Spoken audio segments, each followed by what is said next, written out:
Welcome to the latest episode of 5 on the Floor on the 5 Reasons Sports Network. Thanks for joining us on your favorite podcast app. We're on Podbean, Spotify, Google Podcasts, Apple Podcasts. We're also on Dash Radio every single weeknight at 7 p.m. on their Nothing But Net channel. Also, 5 Reasons Sports YouTube. Make sure you hit the subscribe button. You'll get all of our content as we speak, as we're recording this. The Six Ring Canes guys are on there talking NIL with Darren Heitner, but you can get F1 shows, MMA shows, lots of Dolphin shows, lots of Panther shows. We've got all that going on during the series for as long as that lasts, Marlins and more. So check out the 5 Reasons YouTube channel. Make sure you hit subscribe. Also, 5reasonsports.com, spell that one out. You get the latest takeaways from Brady Hawk and others without a paywall, and check out the great sponsors of the 5 Reasons Sports Network.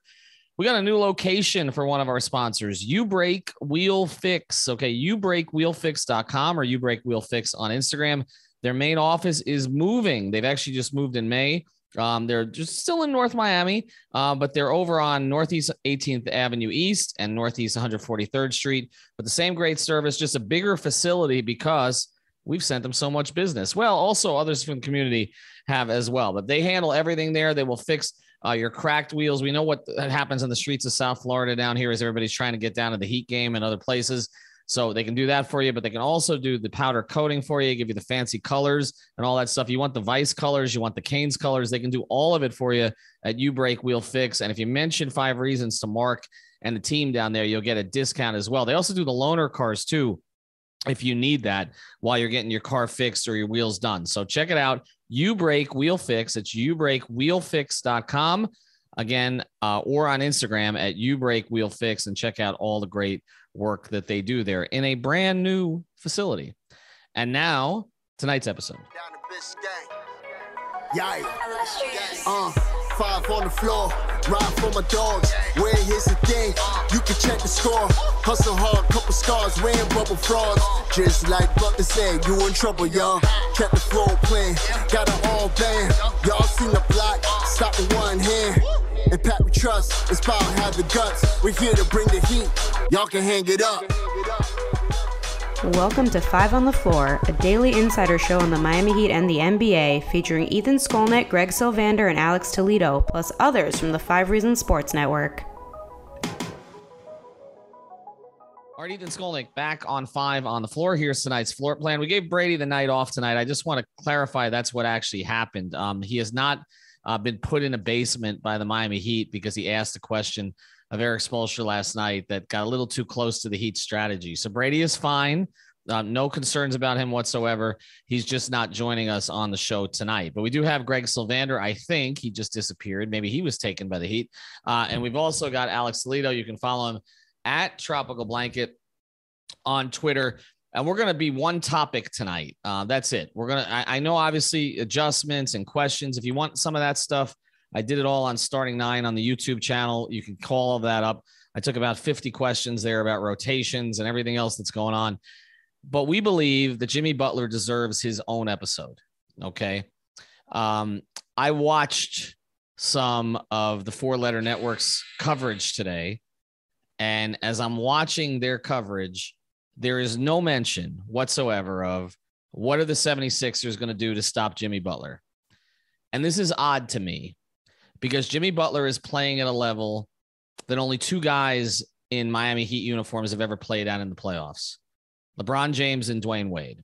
And if you look at the numbers that Jimmy's putting up through his first, I guess it would be 8 games because he missed one, for the first 8 games here of the postseason, he is putting up numbers comparable to the numbers that those 2 guys put up through the course of playoff runs.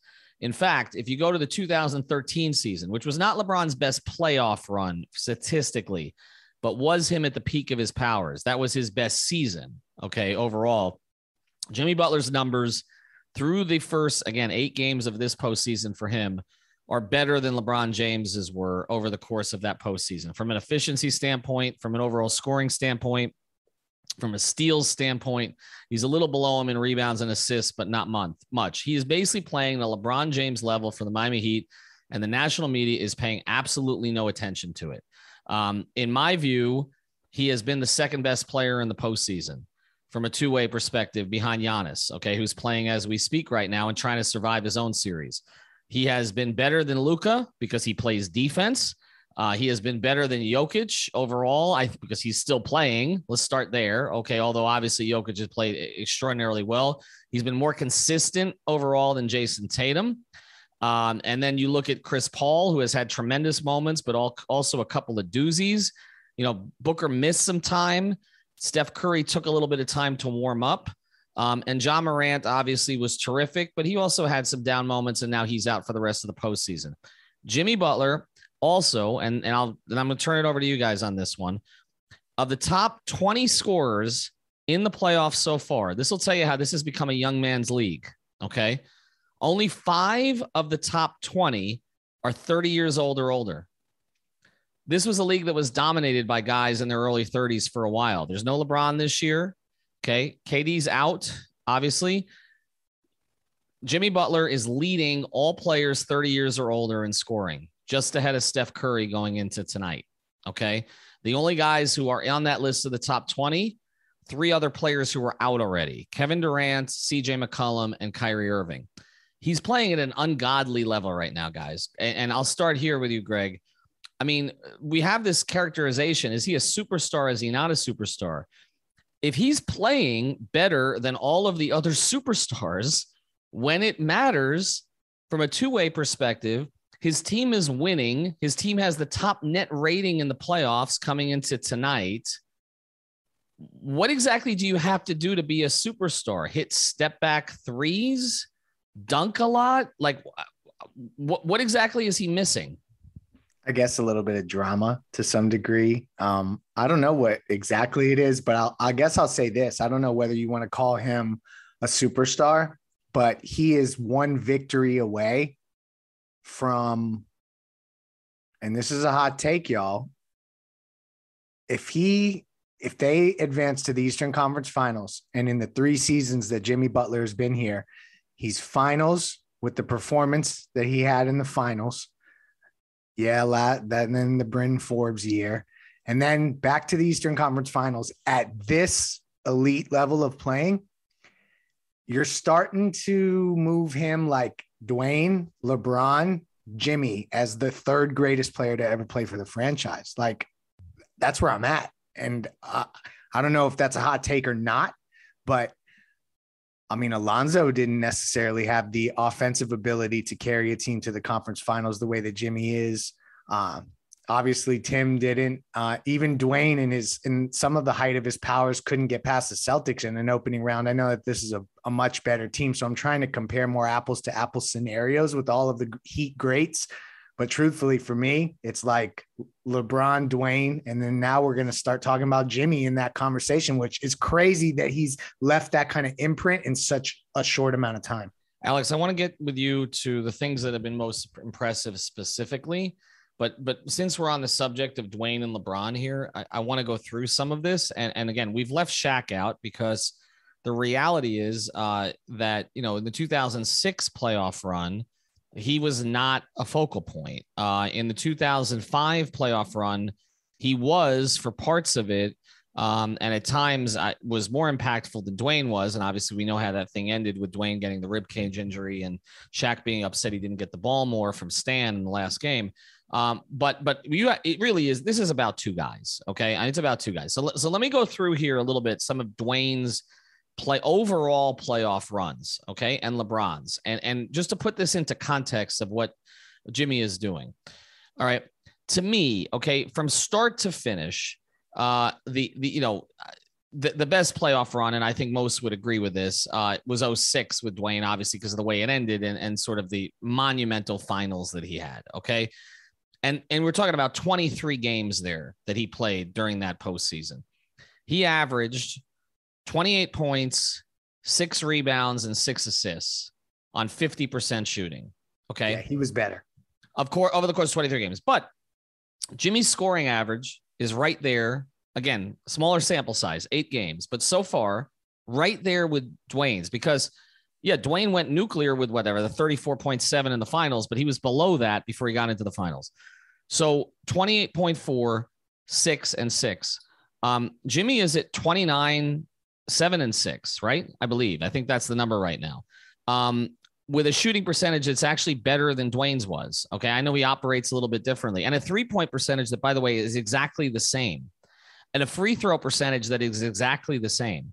So through 9 games or 8 games, again, Jimmy Butler has basically performed at the level that Dwayne Wade sustained, okay, through 23 games of 2006, which is generally acknowledged as one of the greatest playoff runs, not just in Heat history, but in playoff history.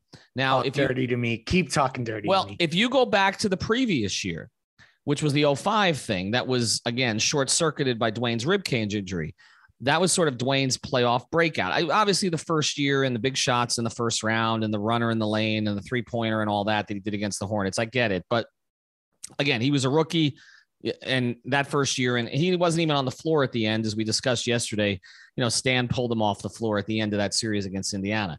But the second year, averaging 41 minutes, in his real breakout, Dwayne averaged 27, 6, and 7 with 1.6 steals at 48% over 14 games.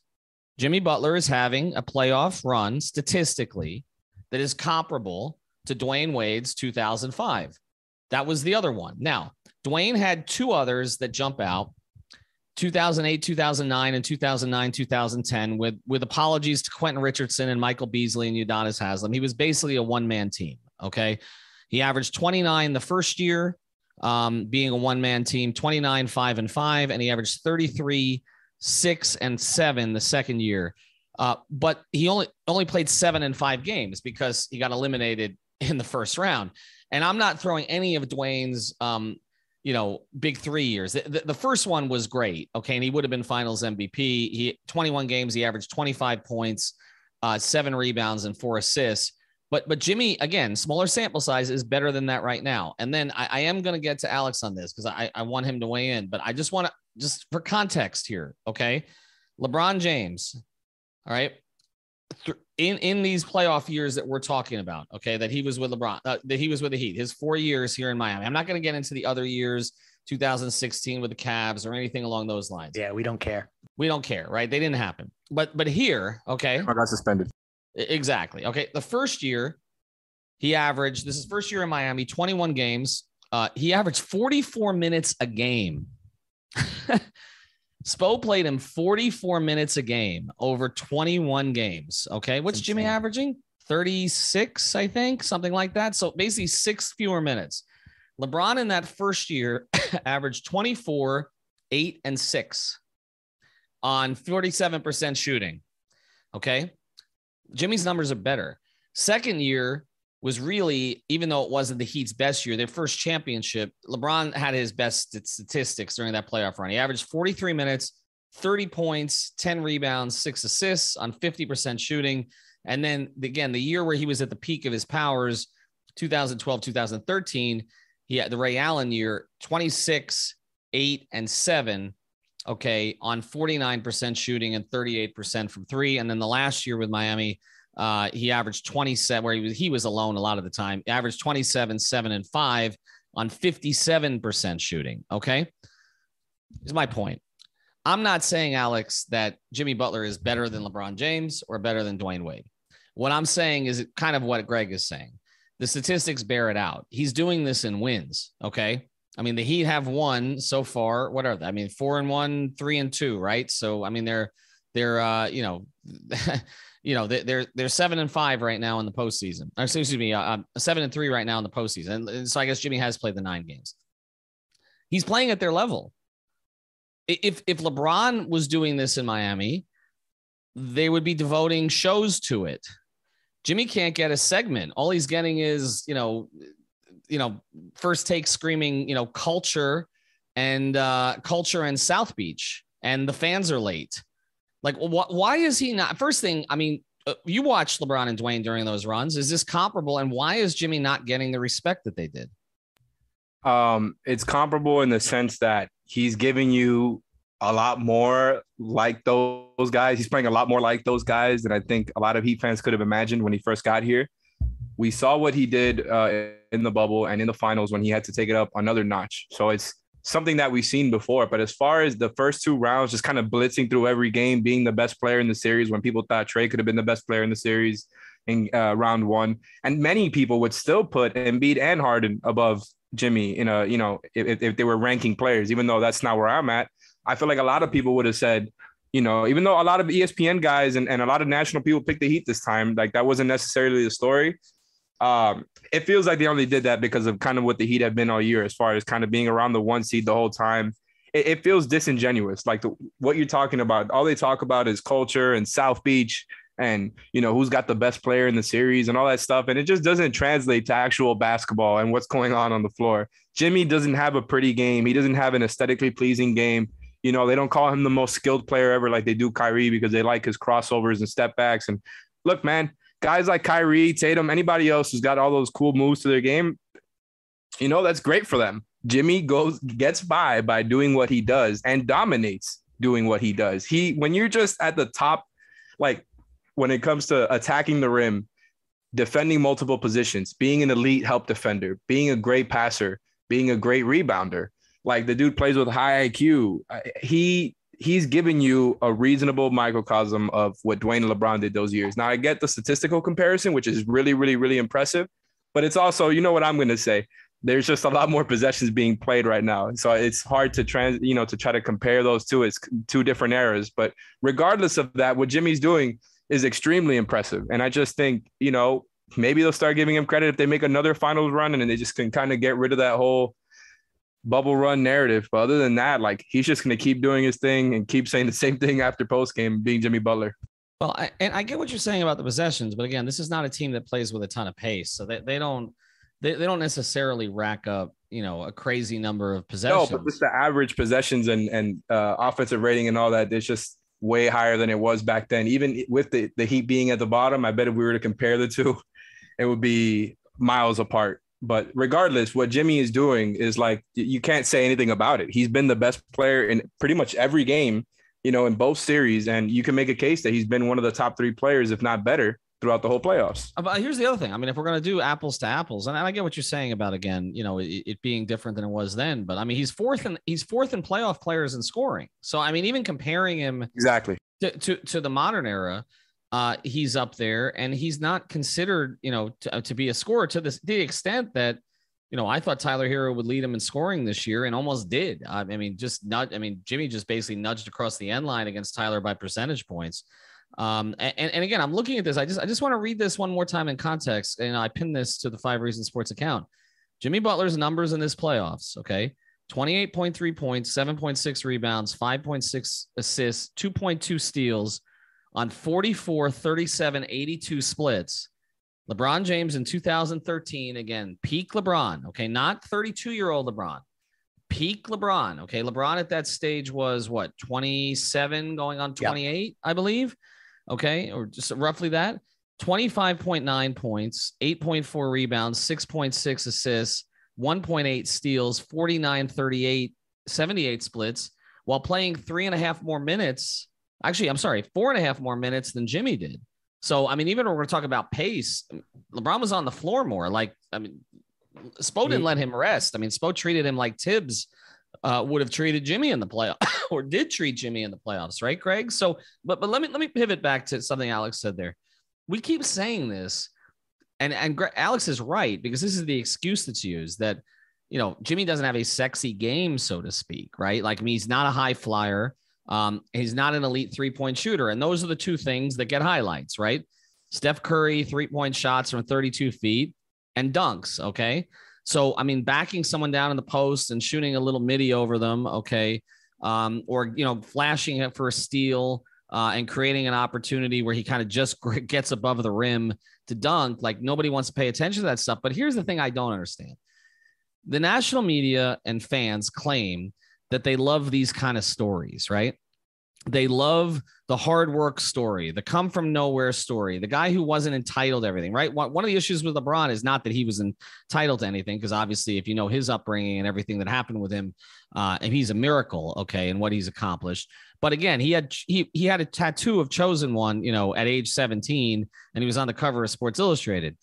Jimmy Butler went to junior college, okay, after being essentially homeless, okay, had to transfer, drafted 30th overall, hardly played his rookie season. You look back, everybody says Tibbs played him so much. He didn't start a game in his rookie year. He played 42 games. He was playing behind Luol Deng, Kirk Heinrich, and others. I don't understand, like, and the other part of this, we say he's not interesting. He is interesting. He's got a Michelob Ultra commercial. He's probably the funniest guy in the league. Okay. If you follow his Instagram, his press conferences, and all this other stuff, he may not indulge in some of the back and forth with others, but I mean, he's posting on Joel Embiid's page, okay, after game. I mean, he's not Tim Duncan. Like, I don't, right? So no, I agree. So why? So what is it? I don't understand. So I don't know if it's I go back to this article from 2019 in menshealth.com. And I guess in their publications, I don't necessarily get those to my front door, but Jimmy Butler, there was an article that was really, really good and I'll never forget what he said. He talked about how he knows that his only guaranteed edge is his work ethic. And he even went as far as to say, this is his own words, he will whoop your ass. That's it. I'm tougher than you. That's where I'll bank it at. And being tough is a talent. I back down from no one. I'm scared of nobody. I don't care about the name that you have, what you've done. You can't intimidate me none. That's what's gotten me here. Like that thing, that toughness is the talent, the grit, like that kind of stuff. As much as people say that's what they want to see, that's not really what they want to see. They want to see elite physical specimens like Giannis and LeBron and, that kind of thing. Or they want to see the fun stuff like Kyrie or the Steph deep threes.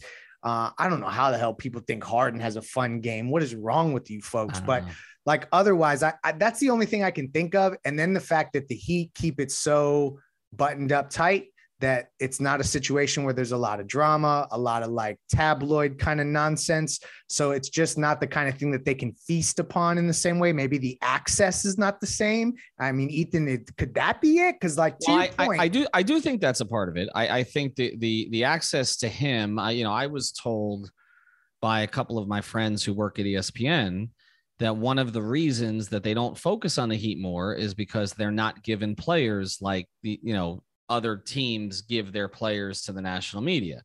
The Heat tend to take care of the locals more so than other teams do. Okay.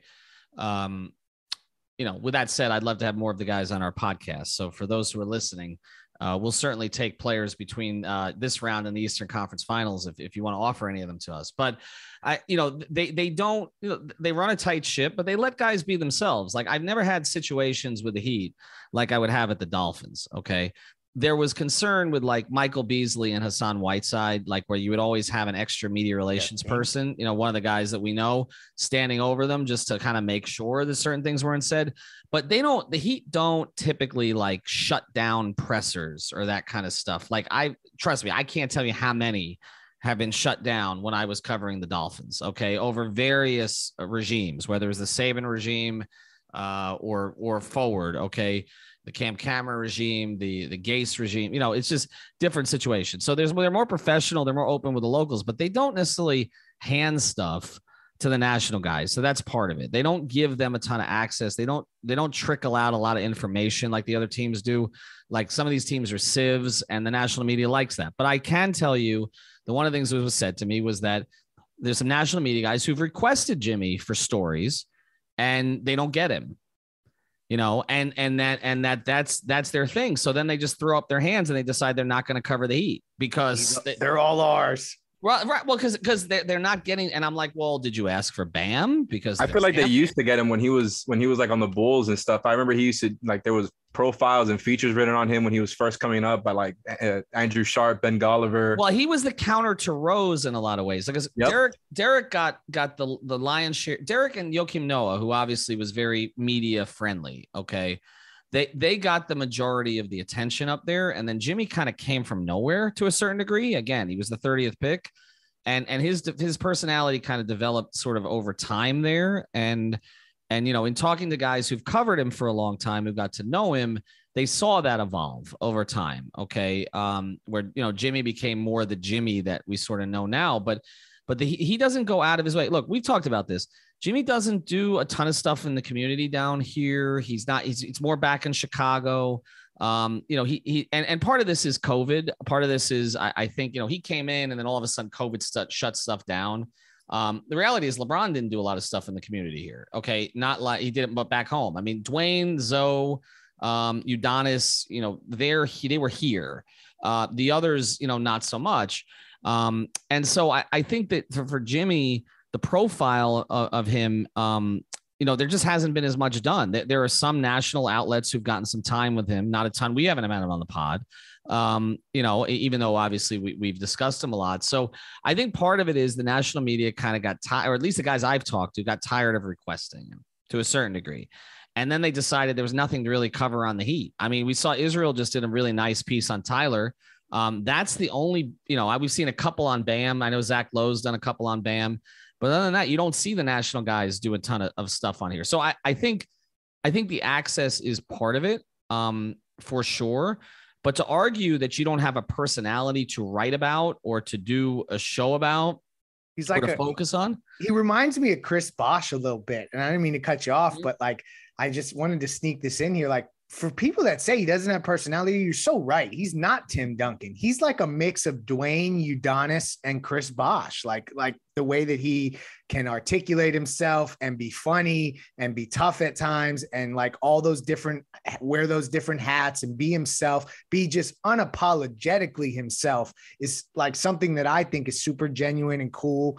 So it is bizarre that he wouldn't gain more traction, I guess, nationally. But I think this is going to harken back to that he's not flying through the air doing 360s, and he's not hitting 40-footers. I think it's mostly the basketball stuff. Because we say, like, I mean, and this is no disrespect again. I mean, people know my feelings on Dwayne. I mean, Jimmy's funnier than Dwayne is. I spent a lot of time around Dwayne. I mean, Jimmy, you talk about being more me. I mean, there were long periods of time during his career where, until Dwayne kind of found who he was, it was kind of tough to write new stories about Dwayne after a certain point. Now, Dwayne obviously is worldly, and we've discussed this on the pod. Okay. He we saw him grow up down here, but just Jimmy is just naturally, I mean, a magnetic personality. It's just who he is. And between the memes and all the rest of this and the GIFs and all the other stuff that goes on here and the Instagram, you have enough to work on. It just doesn't seem like the national media wants to do the work to a certain degree. I mean, to not have a segment today about how they go about stopping Jimmy Butler, I cannot think of another top 15 player in the league that would have been ignored after the way he's played the past 3 weeks. I don't think there's a single one in any market, honestly. And it's just weird. He's in Miami. He kind of exudes Miami, and all they can say is Heat culture. But we are going to pivot back to the basketball part here before we close. I want to tell you about a couple sponsors of the 5 Reasons Sports Network. Our friends over at prizepicks.com. Use the code 5 FIVE. That's our partner on fantasy, and you can do everything there. Okay. You could have played NHL tonight, although why I took Bob on saves, I have no idea, but you can also play NBA, MLB, all the other sports, 2, 3, 4, 5 players together. We run special promos. They run special promos, but you got to use that code FIVE. That is the code to get your initial deposit matched up to $100, and you don't need to play it all at once. We see people sign up all the time and they don't deposit. Take a shot with $20. They're going to give you $20 to play with. In that sense, you don't really have a lot to lose. So go to prizepicks.com or download the app. You can download it on either the Google Play Store or on the App Store if you're an iPhone person, and use that code FIVE to get your initial deposit match. That's 5. Also, for all your premium CBD, go to therapistpreferred.com. Use the code 5RSN there. That is our product code at therapistpreferred.com. And there you can get the tincture, the gummies, the sports cream, and all of that for recovery, for sleep. This is great stuff. Look, we've had so many people who they've recommended it to others now. Okay. So go to therapistpreferred.com, use the code 5RSN, and you get 25% off. And again, that's the number 5RSN. All right. So let's get to the basketball part of this. I'm going to pivot to Alex on this. Like, I guess the question is, can he sustain it? And can he sustain it in a way now, at least to close out this series? Because Doc Rivers last night said, we have some adjustments we can make. We don't know if we want to make them. That was his response to my question. Okay. The adjustment would seem to be, because Embiid said this afterwards, double him like they're doubling me.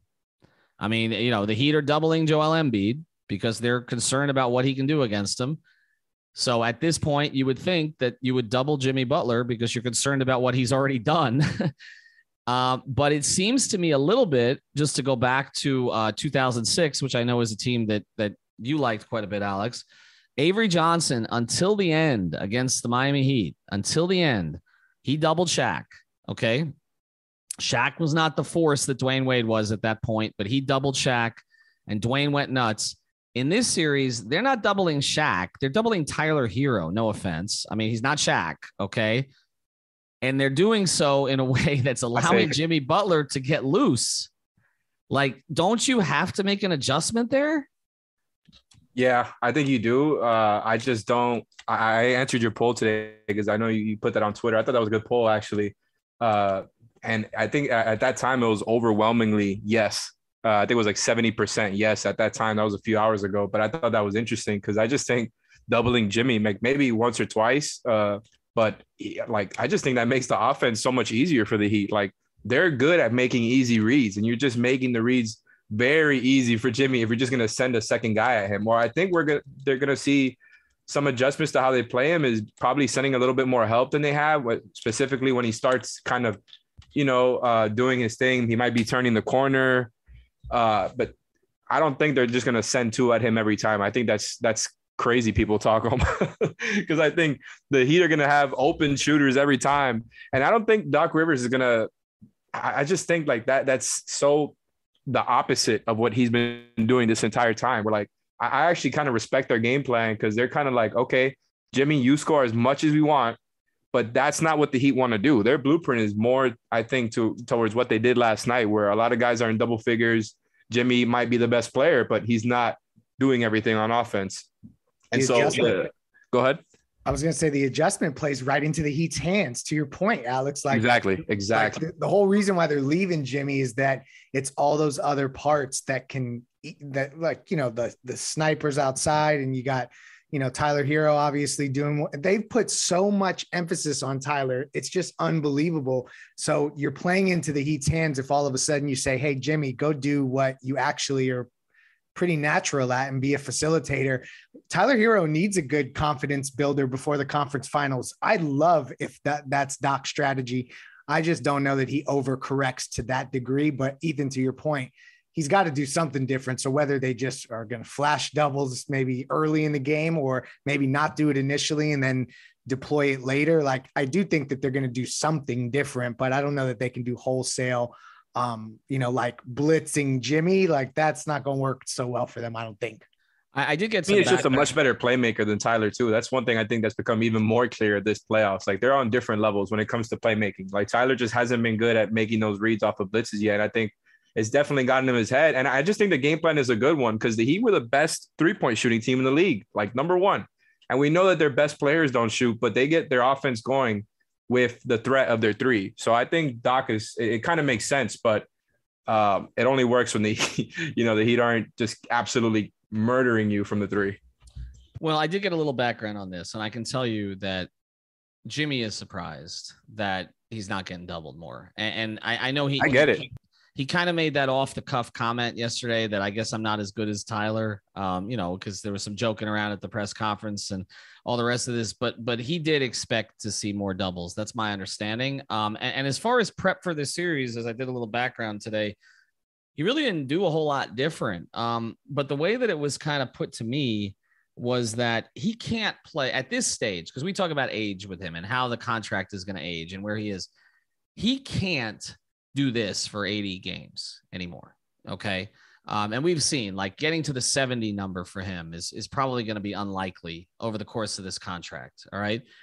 He can do it during a playoff setting when he has time to prepare and he has time to rest his body. We have talked so much about how different he looks on certain nights. You can kind of tell in the first 6 minutes if he has his jump. Okay. And whether he's getting his lift on jump shots, okay, whether when he has an opportunity in the open court, he actually tries to dunk it. Like you can tell with Jimmy, it's obvious. Okay. And we saw after he had the little knee issue, which may need to be corrected in the offseason. They may need to fix that. Okay. But we saw the first game back from it. I kept saying he doesn't look like he has that jump. Okay. But the last 2 games, he absolutely has. Okay. And this is the thing. It's like the way it was put to me was if he played like this all the time, his body would break down.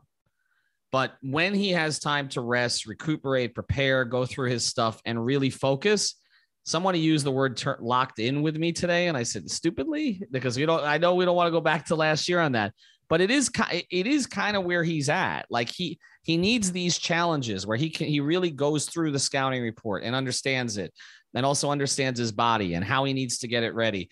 And this, again, is a part of an access issue, but like, with LeBron, like I wrote stories. Okay. So we were in the locker room. I wrote plenty of stories about his training program and how Mike Mancias would get him ready and what he would eat and what he would drink. Jimmy will do occasional stuff with that, like with non-NBA media, but otherwise, like he doesn't really advertise a ton of it. He'll put some stuff on Instagram and I know everybody gets excited about it, but I don't think that we focus on it quite as much, but he does work on his body. It's not just getting into the gym. It's getting his body ready to prepare at this level. And the playoffs are just better suited for that with him, with less travel, with having everything he needs in one place and all of that. And that's kind of the way it was put to me. But they are surprised. I can tell you people around him are surprised, and he is surprised that Doc has basically decided, let him have what he wants. Let him have what he wants, and don't let anybody else have it. And to Jimmy's credit, he is taking it. And I want to pivot right here. And I do want to mention one thing before we do, but I want to look a little forward because I guess I didn't watch the game and I'll catch up with, I guess Milwaukee stole this one at the end, right? Is that right? Yep.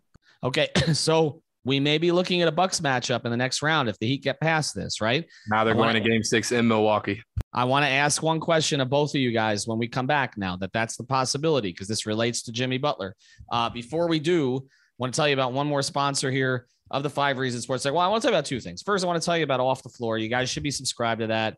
It's free for a week, and it's just $3.05 per month, and you can get it for the entire year and get a discount as well. But the thing about that is we give you stuff there before we give it to you anywhere else, and sometimes we never end up giving it to you anywhere else. So you should be signed on to Off the Floor. It's behind-the-scenes coverage, a lot of stuff that Greg and I are kind of hearing about the team, around the organization. Maybe we don't put the full report on Twitter yet, but we kind of lead you in a direction on Off the Floor. And then also a lot of exclusive analysis, stats, strategy, and the rest from Alex and Brady on there. So make sure you're checking it out. I posted, I'm going to actually finally pin it to 5 Reasons Twitter, so you guys can find the link and sign on. We appreciate the support there. It helps keep us going, but also you're going to get a ton out of it. I do want to mention also while we're here as well, one of our great sponsors, CPT of South Florida. If you're looking for IT, this is the place to go. Reach out to TJ, get yourself the promotion. Go to cpt-florida.com. That's cpt-florida.com, or call TJ at 954-966-2766, 954-966-2766. They still got the promotion, 25% off cloud phone service, including free phones, and the first 2 months of service free for your business. So reach out to TJ at cpt-florida.com. Again, it's 954-966-2766. So here's the question. This Jimmy Butler, the one that we've seen in the playoffs so far, the one that's putting up LeBron and Dwayne numbers, the knock all along has been, okay, do it against Milwaukee, because that's the team he struggled with length with Giannis during the regular season this year, during the playoffs last year. Even if you look past to the previous year, Jimmy was a big factor in the Milwaukee series, but he wasn't probably even their best player throughout the Milwaukee series 2 years ago. So I will ask this question, Greg. Are you as concerned, because matchups dictate everything, about the Milwaukee matchup for Jimmy Butler as you might have been before? Hell no. Hell no. Jimmy at this level, like, even if he just regresses slightly, like if he were to go through the conference finals and average 25 a game, I think that he'd have enough to get to the NBA finals, like around him, because it's a different series with different matchups. And And I don't know that the Milwaukee is going to guard Tyler the way that Philadelphia is. This is a really peculiar thing that I don't think that they're going to see from another team. I could be wrong. Maybe people will start copycatting the Philadelphia 76ers because that's so successful, but maybe not, right? So to me, Jimmy Butler, this is the team. If Milwaukee closes out, obviously they just stole one. Literally, Giannis missed a free throw. Portis got the rebound and put it in, and they were up one, and that was basically the game. This is the team, but they have Bam for Giannis in terms of defense. So to me, like the Middleton situation is a really interesting one to monitor in terms of matchups. But to me, there's nobody on that team that can guard Jimmy. Who are they going to put on Jimmy? Like, is it going to be Giannis? Like, that's who they're going to deploy? No, it's probably going to be Drew, right, Alex? Do they put I don't Drew know about on that. Jimmy? Am I wrong? I mean, last year we saw a lot of Giannis on Jimmy, and they kind of neutralized him with that in a similar way to what the Lakers did with Anthony Davis, where it's not like Jimmy can't do anything on them, but it's really hard to turn the corner on those guys if they're just going under on screens and just kind of staying there. And I think we're going to see that again. Like, it was a really effective strategy for them last season, and with kind of Lopez on Bam, Giannis on Jimmy, I don't see why they wouldn't. Like, maybe they don't go to it right away, or maybe they don't go to it the whole time to not get him in foul trouble, things like that. But I wouldn't be surprised if that's the primary matchup when it counts the most in crunch time. I think Jimmy can figure it out, but the concerns are definitely there for me. Like, I still think he's playing at a much higher level, obviously, than he was last year. I'm not going to look at last year and just think that it's going to happen exactly the same way. I do think they present a lot more challenges defensively than the Sixers do. Like, I just think the Sixers are kind of buoyed by Embiid and what he can do in the paint, but he's figured that matchup out completely. He's going to have to do the same thing with Giannis. And more than that, guys are going to have to be consistent when it comes to shooting. Like, the Heat cannot have several games in a row or anything like that where their shooting is off, especially, and this is the biggest part for me, whether or not, obviously if Middleton's playing, but whether or not Kyle's playing, because if Kyle isn't playing, then they can dedicate a lot of kind of their defensive strategy towards Tyler more than they would if Kyle was playing. They can have Drew guarding Tyler more than if Kyle was playing. I was just going to say that. Yeah, I was just going to say they may not need to double Tyler Hero in that series if you can put Drew Holiday on him, because Philadelphia doesn't have it. They used to have a Drew Holiday. They don't anymore when they had Drew Holiday. But that's, that's Bam. Look, we'll see. I mean, look, I've said all along that the key to a Milwaukee series is Bam. I'm sticking to that. But you have to get, you may not get this Jimmy. You're not going to get probably the Jimmy you've gotten so far against Atlanta and Philadelphia, but you got to get a really good Jimmy. And by the way, same for Boston. I don't think he will be at the top of his game versus Boston in the same way he is right now. Doesn't mean he can't still be great, but it would, if he has similar production versus either of these teams, then that's something else, because those two teams are just the elite. With the way that they made both Durant and Giannis less efficient than they typically are, if Jimmy Butler was to play at this level of efficiency that he's played at, when Durant and Giannis couldn't hold to their standards against them, then I would think you would have to start to pay attention, someone, and not just scream culture and South Beach and all the rest of this crap. But I'm probably wrong. All right.